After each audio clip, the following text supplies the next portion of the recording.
Hey, what's up? I'm Michelle B and I am not in fact naked. I'm wearing a crop top. So this is the second part of my Konmari series, cleaning my apartment up the Konmari way, and in this video, I am doing books and I am doing papers. So I'm continuing on with the me talking and then me vlogging theme. So I'm gonna sort of walk you through it more like formally, and then you will have shots of me very barefaced vlogging my paper and book decluttering journey. So first things first, put all your books on the floor. Just as always, I've got to gather all of my crap and put it in one place. All books that you own, including the cookbooks, which I forgot about, have to be taken out of their normal space and put into another space. In my case, that was on the floor. Off we go. Just as a side note, I have just showered, so please excuse my red face.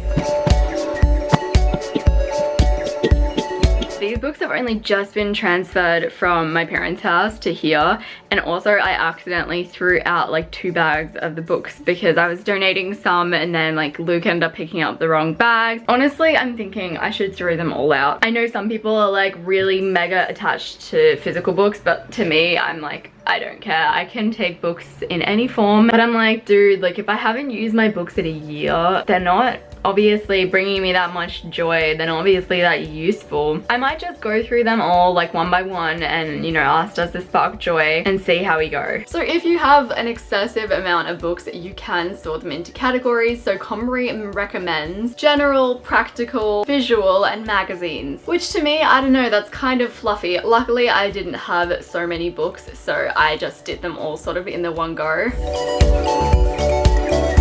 Books, I think, are a little bit touchy. They're always really hard. So I think Konmari takes a bit more of a practical approach when it comes to books. So she's sort of like, you know, do the whole does this spark joy thing. You are not allowed to read the book when doing that, by the way. I did break that rule at one point in this video. Clothes are really, I don't know, easy for me to get rid of, but books, I'm like, they're not really items that I need in my life. It's just tough, like picking up the Harry Potter book that I read like 1 million times when I was younger and being like, does this spark joy? And I'm like, yes, but like really, is it useful in my life? Also, I have a really bad safety backup that I shouldn't have, that Luke has lots of physical books and he has the entire series of Harry Potter, so it's like, I'm throwing it out, but will I really lose it? Because Luke's books are literally right there. And she talks about all the methods that she did, like she cut out her favorite bits and pieces from books, put them into another book, but then she found she never actually used that book. So in the end, I think she had like a trophy case of books, but there were only very few. This is Luke's Harry Potter collection along with all of his other books. There is my one shelf that I had after accidentally donating a good portion of my books. So for me personally, I read all of my books on my tablet, physical or online. It's kind of like you're reading, right? So I think I was lucky in having that attitude. A lot of people are not so lucky and definitely would not have that attitude, i.e. my partner Luke. I know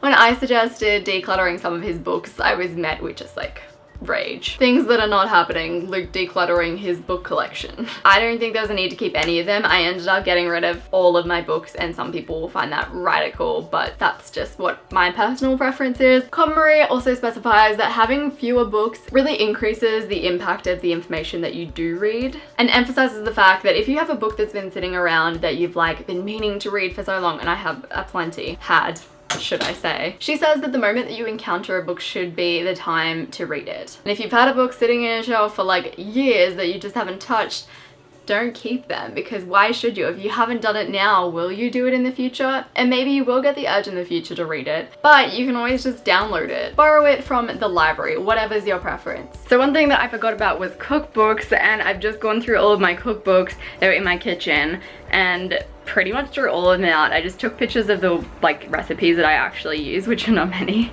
and a lot of the recipes that I had in those cookbooks were not vegetarian anyway, so I couldn't use them. So next up is sorting papers, and I was not pumped for this because like what a boring thing to be decluttering, I feel, and also what a more complicated thing to be decluttering. Like some of those papers is like, like I kind of have to read this to know if I have to keep it.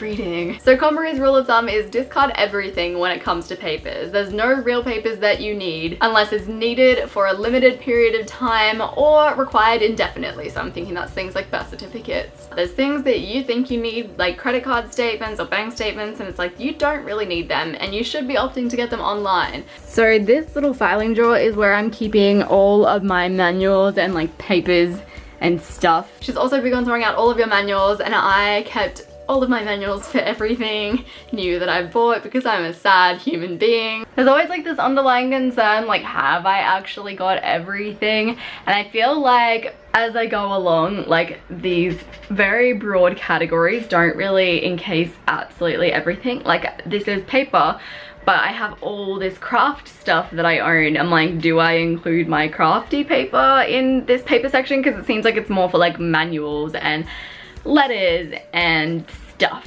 So you could take a look at all of my papers. Look at all of that. So that's like all my manuals, and all of those folders and stuff are like stuff that I've used to organize papers basically.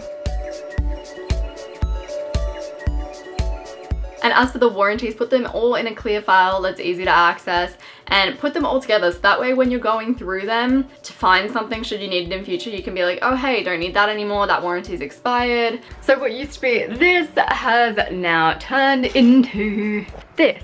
So this is an important documents holder that Luke got me for Christmas, and basically you open it up, it has it all separated into tabs. But on the whole, she was pretty right. Like, most of those manuals and guides, I was like, why do I have this? I had 2 guides for 2 different printers that I don't even own right now. And these are the bags that I'm getting rid of, so 5 bags.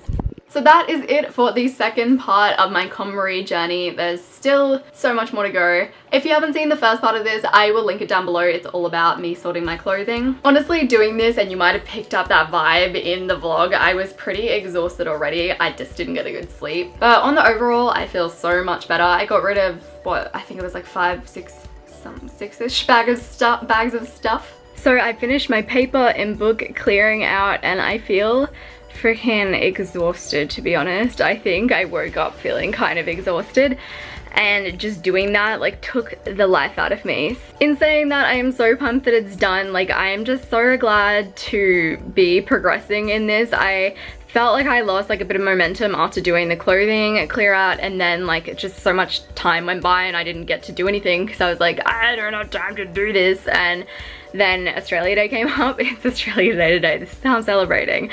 And I was like, yep, I'm gonna get through 2 categories at least so that I can keep on moving forward with this, because I just don't want to drop it. So I'm sorry if this video wasn't like, you know, really well edited and well filmed and stuff. I just genuinely am like blah right now. But on the overall, this update is good. I'm loving it, and I will check in with you for the next categories. Thank you so much for watching. Subscribe to my channel if you haven't already, especially if you want to see more videos like this. Follow me on Instagram and all that stuff. It's all linked down below, and I will see you soon. Don't set a shit ton of difficult goals for yourself. In fact, I encourage you to work towards one goal or resolution at a time.